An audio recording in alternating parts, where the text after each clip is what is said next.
We did a study, it's called a field experiment, where we went out into communities all across Calgary and we submitted issues to the 311 system. Calgary was actually the very first city in Canada to institute a 311 system. But this research was specifically designed to find out whether or not 311 actually works.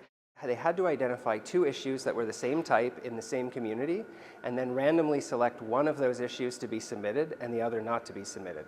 If it did get reported by one of our students, it was 27% more likely to be fixed than if it had not been reported. The probability an issue will be resolved is really consistent. It could be any community across the city. It was nice to see that Calgary's municipal government and bureaucracy are effectively working for all Calgarians. I wasn't sure if this would lead to a research paper in the end or if it would just be an assignment in a course and that would be it. A number of students volunteered to participate in writing up the results. They did an amazing job of helping pull the paper together, and it's now under review.